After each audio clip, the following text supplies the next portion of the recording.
There is a reason this title didn't feel neutral when you read it. It didn't sound like information. It sounded like recognition, as if something long buried under explanations, jokes, coincidences, and rational language suddenly brushed against you and said, "Pay attention." Not loudly, not dramatically, just enough to make your focus narrow and your body still for a moment longer than usual. You have always sensed that you don't blend the way others do. Even when you tried, even when you wanted to. There's a subtle distance between you and the world that isn't coldness, isn't superiority, isn't fear. It's difference without definition. You move through the same rooms, the same conversations, the same routines, yet something in you remains untouched by the emotional gravity that pulls others into predictable patterns. From early on, you noticed it in small ways. How conflict didn't hook you the way it hooked others. How emotional manipulation slid past you without fully landing. How guilt, shame, or pressure worked on you for a moment, then lost their grip. You still felt things, but they didn't own you. You recovered faster. You recalibrated quicker. You returned to center without knowing how. People around you may have described you as hard to read, or strangely calm, or detached, when in truth you were deeply aware, just not easily influenced. You didn't mirror emotional chaos automatically. You didn't absorb moods as identity. You could stand inside intensity without becoming it. That alone sets you apart in a world built on reaction. The idea of a bloodline here is symbolic, not biological. It's not about literal genetic. It's about an internal immunity, an absence of something most people carry, an absence of automatic submission to fear, an absence of dependency on approval, an absence of the need to belong at the cost of self-coherence. RH-Null is used here as a metaphor for rarity, for being structurally incompatible with systems that rely on emotional leverage to function. You may recognize this incompatibility in how systems respond to you. Authority figures hesitate around you. Group dynamics subtly reorganize when you're present. Expectations don't attach cleanly. It's not that you resist rules. It's that rules don't fully anchor into you unless they make sense internally. You comply by understanding, not by pressure. And when something violates your inner logic, no amount of incentive truly persuades you. This has likely cost you things: belonging, ease, simple explanations. You may have watched others advance faster by conforming, by performing, by becoming legible to the system. You didn't. Not because you were incapable, but because something in you refused to trade coherence for access. You might not have known that was the choice you were making, but your body knew. Your timing knew. This story isn't about being special. It's about being incompatible, about why certain environments never fully claimed you, about why you were allowed to stand at the edges without being pulled completely in, and about why now this idea lands not as fantasy, but as language for something you've lived without words. Because if you belong to a symbolic RH-Null bloodline, it doesn't mean you're above the system. It means the system never fully learned how to use you. And once you start to see that clearly, the rest of your life begins to rearrange itself. Not dramatically, but precisely. You may be starting to notice how often your life has positioned you on the margins. Not excluded, not rejected, but never fully absorbed.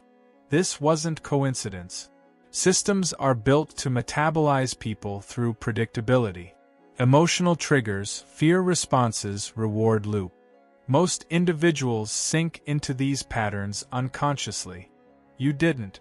Something in you resisted full integration, not through rebellion, but through non-attachment. You could participate without dissolving. That quality made you difficult to place. Think back to moments where pressure was applied subtly. Expectations framed as responsibility. Guilt disguised as loyalty.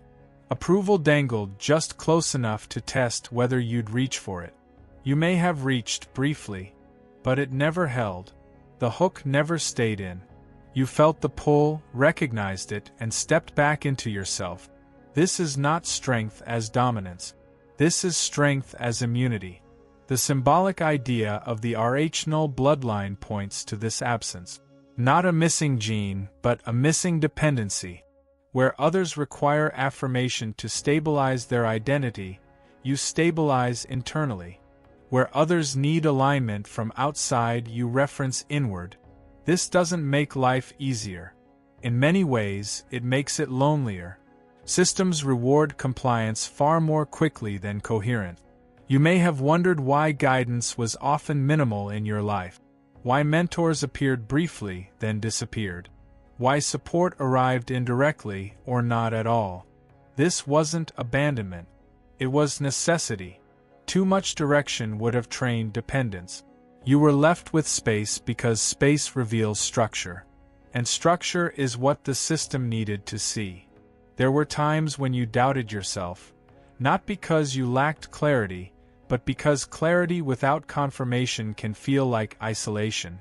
You watched others move confidently within shared narratives, while yours felt private, unshared, almost unspeakable. But that privacy protected something essential: your autonomy of perception. You learned to trust what you sensed even when it contradicted consensus. This is why emotional contagion never fully overtook you. Panic moved around you, not through you. Trends passed by without anchoring. Ideologies tried to claim you and failed.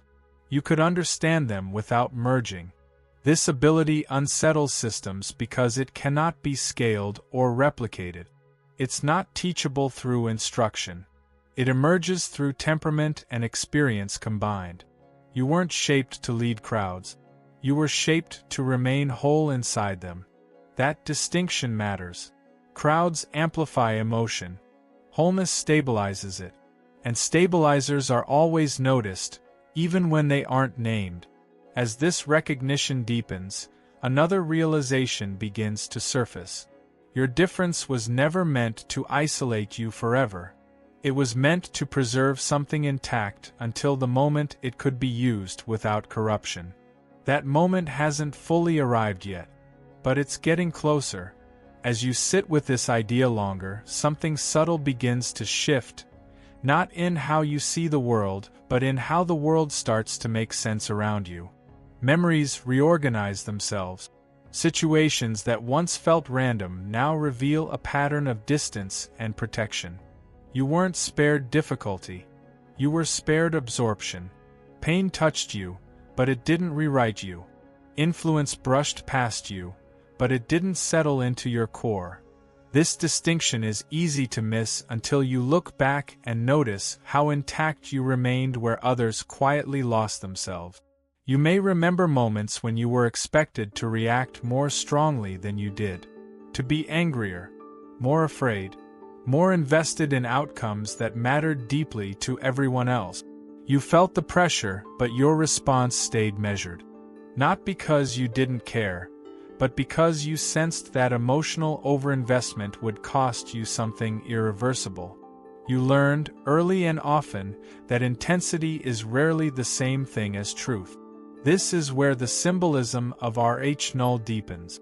It represents a structural neutrality, an inner state that doesn't automatically polarize. Where others are pulled into sides, camps, loyalties, or identities, you remain slightly offset, able to see the shape of the system without being locked inside it. This doesn't make you indecisive. It makes you ungovernable by emotion. That ungovernability is why certain people tested you harder. Not consciously, instinctively. They pushed boundaries, applied pressure, shifted tone, changed rules, waiting to see where you'd bend. Some were threatened by your calm. Others were curious. Very few understood it. And you learned quickly that explaining yourself diluted your clarity. So you stopped trying. Silence became one of your most effective protections. Not withdrawal, selectivity. You spoke when accuracy mattered. You stayed quiet when noise was bait. Over time, this trained something rare: the ability to let situations reveal themselves without interference. You didn't rush to fix. You waited to understand. And understanding, once it arrived, stayed with you. You might notice now how rarely you feel fully manipulated. Attempts at guilt feel clumsy.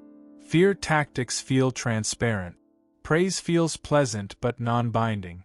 None of it fully anchors. This isn't detachment from humanity. It's immunity to leverage. You still feel connection, but on your terms, not through control mechanisms. This is also why belonging has always felt conditional in your life. You were welcome as long as you didn't challenge the emotional architecture of the group. The moment you stayed too centered, too unreactive, to yourself, the dynamic shifted. You were tolerated, admired, or quietly sidelined, but never fully absorbed. Again, not rejection. Incompatibility. And yet, that incompatibility preserved something invaluable. It kept your inner reference clean. It allowed you to observe without surrendering agency. It prepared you to stand in environments that destabilize others without losing yourself. If you've been touched by God's goodness, don't keep it to yourself. Click Super Thank You, and sow a gift of $20 or more to help spread His light. Your giving becomes a ripple of grace, blessing hearts and building His kingdom. Let His overflow pour through you. As this awareness grows, it brings a strange mix of relief and gravity. Relief, because nothing was wrong with you. Gravity, because you begin to understand that this difference carries responsibility, not to change others, but to remain precise when precision matters most. The story is still unfolding. What you carry hasn't been activated yet, but it has been protected. And soon, protection will no longer be the primary function. Protection always has a purpose beyond safety. It exists to preserve something until the environment is capable of receiving it without distortion. As you move deeper into this understanding, you may begin to sense that the phase of concealment in your life is slowly loosening. Not disappearing, but changing. What was once shielded is becoming selectively visible. Not to everyone, only where stability exists. You've likely felt this shift as a quiet impatience that doesn't feel like restlessness, more like readiness without urgency. You're no longer content simply observing from the edge, yet you're not interested in forcing entry either. This tension isn't asking you to act impulsively. It's asking you to remain exact while conditions rearrange themselves around you. Precision, not speed, has always been your advantage. Notice how situations now seem to invite you rather than pressure you. Conversations pause slightly longer, as if waiting for your response. Decisions slow down when you're present. People reveal contradictions without realizing they've done so. You're not interrogating them. You're not trying to uncover anything. Your neutrality creates space, and space exposes structure. This is what happens when someone carries coherence into environments built on reaction. The RH-Null symbolism reaches another layer here. It's not just about immunity to manipulation, it's about compatibility with truth. Truth, in its raw form, doesn't shout. It doesn't coerce. It doesn't rush. It waits for a container strong enough to hold it without warping it into ideology or fear. Most systems can't do that. Most people can't either. You can. Not because you're pure, but because you're proportionate. This is why emotional extremes have always felt exhausting to you. Not boring, draining. You've seen how quickly certainty collapses into dogma, how easily passion turns into blindness. You learned to stay centered not to avoid responsibility, but to carry it without becoming rigid. Rigidity breaks under complexity. Proportion adapts.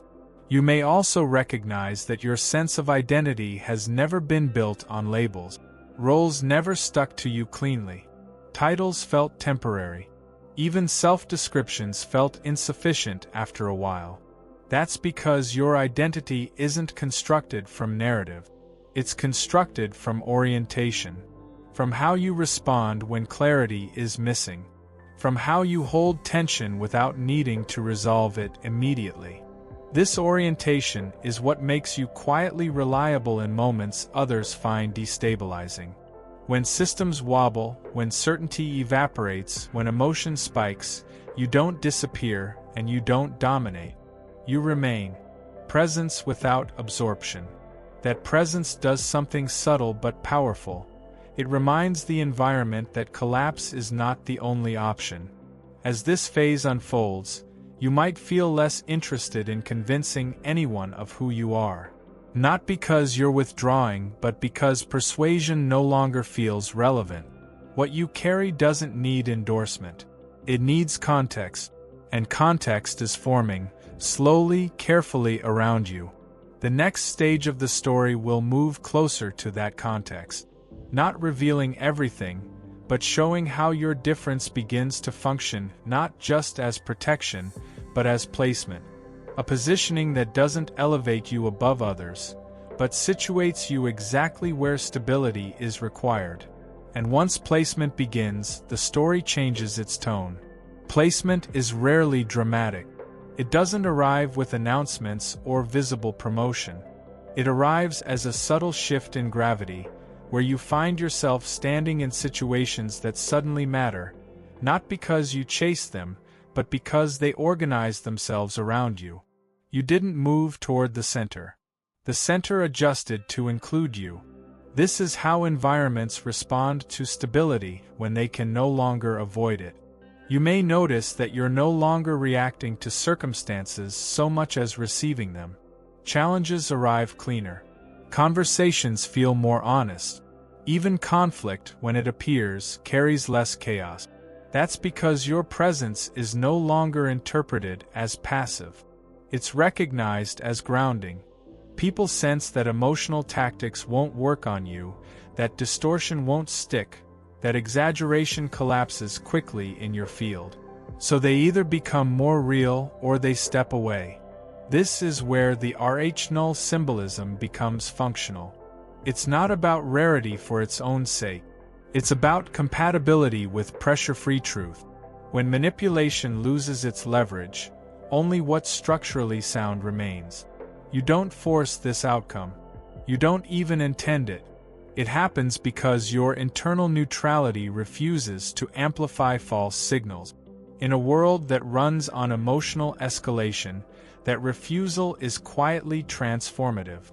You might feel moments now where you're unsure why you're being included, consulted, or deferred to. It's not flattery. It's not authority. It's something harder to name: trust without intimacy. People don't need to know you deeply to sense that you won't distort what's placed in front of you. They feel safer handing you complexity because you don't immediately weaponize it. At the same time, you may feel a growing disinterest in roles that once seemed meaningful. Not because you've become detached, but because your standards have sharpened. You're no longer impressed by scale without integrity, by visibility without depth, by momentum without direction. You've seen how quickly those things decay. What holds your attention now is quieter. Durable systems, honest people, decisions that can survive time. This sharpening brings a new kind of discipline. Not self-denial, but selectivity. You choose where to invest your attention the way others choose where to invest power. Carefully, intentionally, without apology. You've learned that attention is the real currency, and that giving it freely is how coherence gets diluted. So you give it where it compounds. There's also a subtle shift happening internally. Inspiration is beginning to replace vigilance. You're no longer scanning for what could go wrong. You're sensing what could hold. That difference changes how you imagine the future. It's less about avoiding collapse and more about building continuity. Less about proving difference and more about using it wisely. The story is preparing to turn here. Up to now, your difference protected you. Soon, it will begin to serve. Not in loud ways, not in visible ones, but in moments where precision matters more than force, and steadiness matters more than speed. And when that moment arrives, you won't need to be told what to do. You'll recognize it by how naturally you step into place.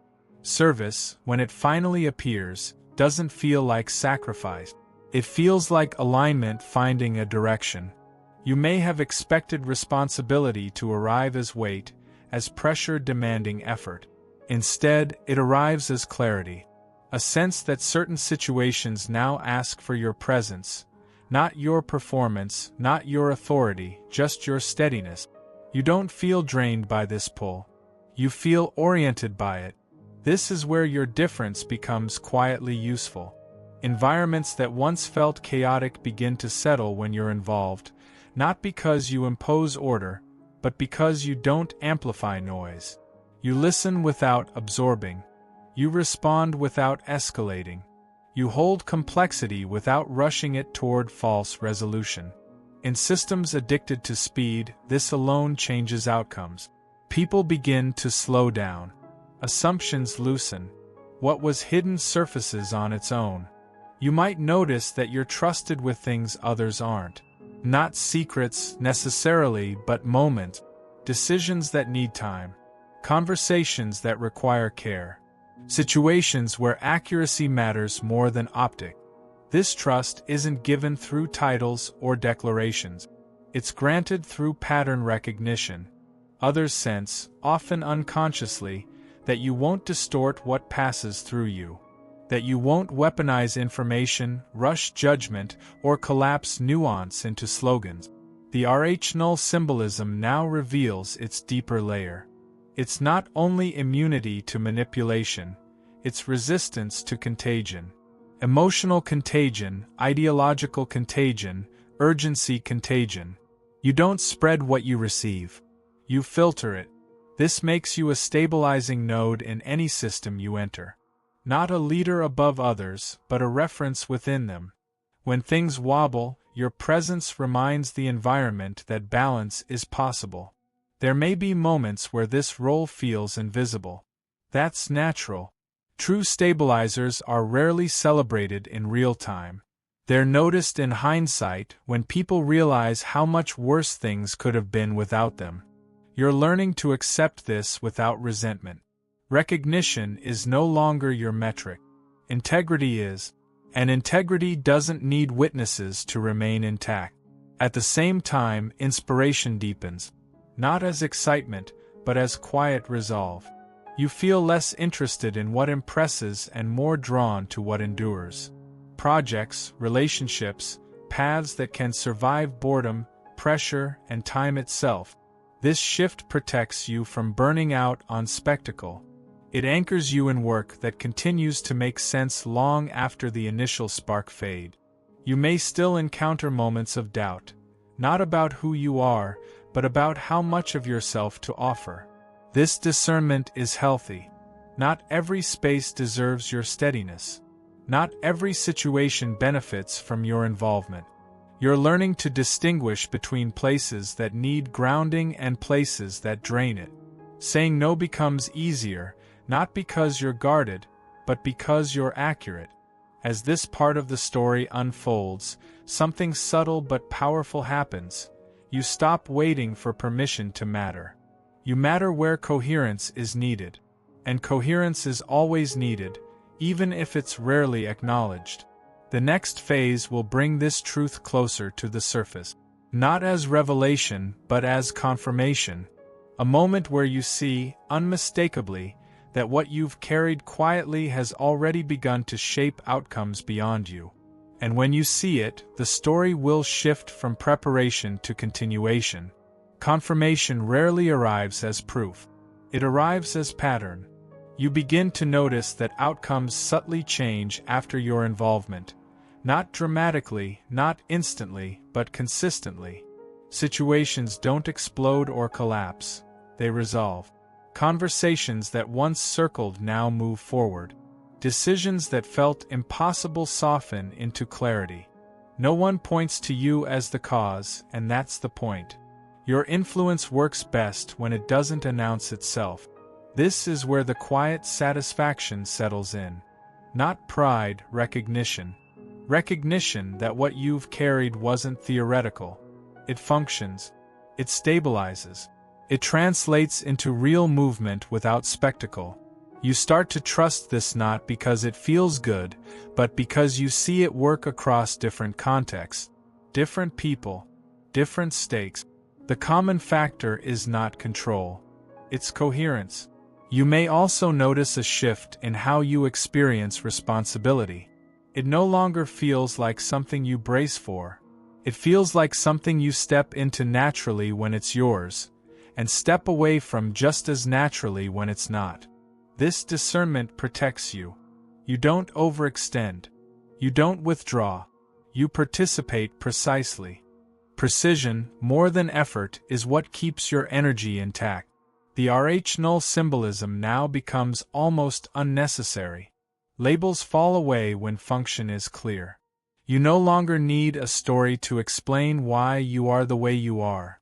You understand it through experience. The immunity you carry isn't a shield, it's a filter. You let reality through and keep distortion out.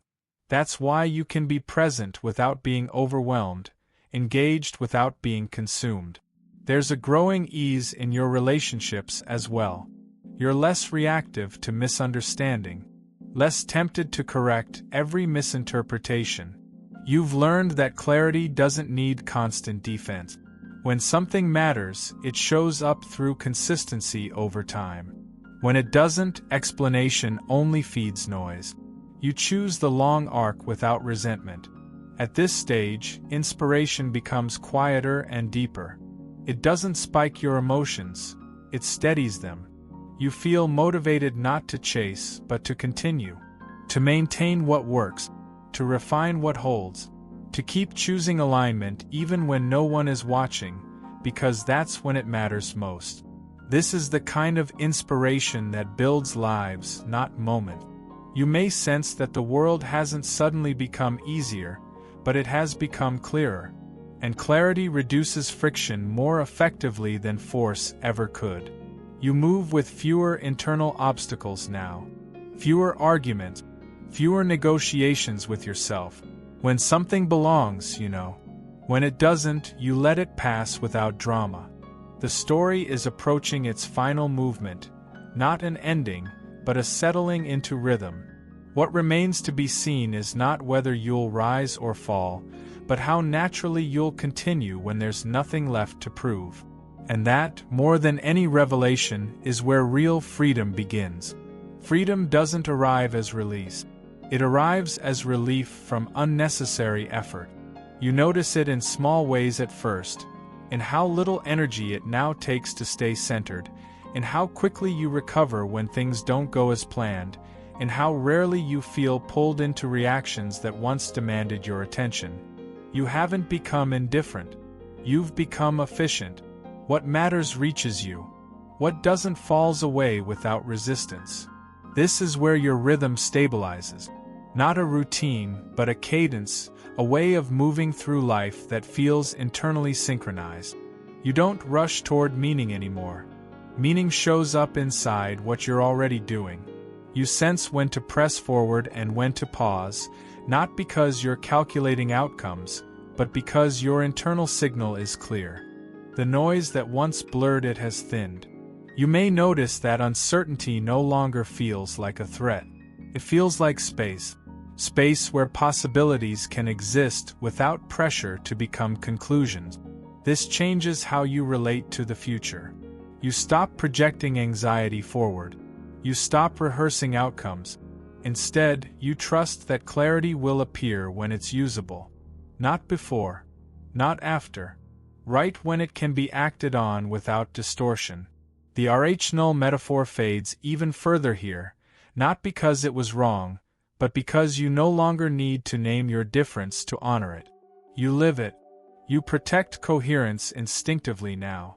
When something invites compromise, you feel it immediately. When something supports continuity, you recognize it just as fast. Discernment has become embodied rather than intellectual. There's also a gentler relationship forming between you and ambition. You haven't lost it, you've refined it. You're no longer driven by the need to arrive somewhere else to feel complete. You're driven by the desire to build something that can sustain itself over time. Depth replaces scale.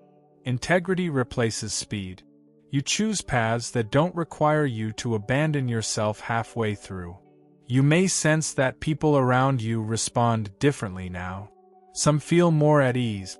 Others feel challenged without knowing why. You're not provoking them. You're simply no longer adjusting your posture to accommodate instability. This creates contrast, and contrast reveals truth. Those who can meet you without distortion remain. Those who can't drift away. Neither outcome is personal. Inspiration at this stage is quiet but steady. It doesn't flood you with ideas. It anchors you in purpose. You feel a subtle confidence that whatever you commit to next will be chosen carefully, entered honestly, and carried without fragmentation. This confidence isn't loud. It doesn't announce itself. It hums beneath your actions, keeping them aligned. As the story moves toward its final phase, there's a sense of continuity rather than climax. Nothing needs to explode for something to be complete. What you've been becoming has already settled into form. Now, the only task left is to continue living from it, without reverting to old patterns, without chasing old validations, without forgetting what steadiness feels like. The end is approaching, not as closure, but as confirmation. Confirmation doesn't arrive as a single moment you can point to. It unfolds quietly through repetition. You begin to notice that when you trust your internal signal, things align more often than they resist. Not perfectly, not effortlessly, but cleanly. The kind of clean that leaves no residue of regret or self-betrayal behind. You move, and the movement makes sense afterward, not because it was safe, but because it was accurate. This is where your relationship with doubt changes. Doubt doesn't disappear. It loses authority. It becomes information rather than command. You listen to it without obeying it. You recognize when it's warning you and when it's simply echoing old conditioning that no longer applies. That discernment is subtle, but it's one of the strongest indicators that you've crossed a threshold. You're no longer governed by inner noise. You're guided by inner signal. You may notice that your standards have shifted again. Not upward in a way that isolates you, but inward in a way that protects you. You're less tolerant of environments that require constant explanation, emotional negotiation, or performance. Not because you're rigid, but because you understand the cost of fragmentation now. You've lived it.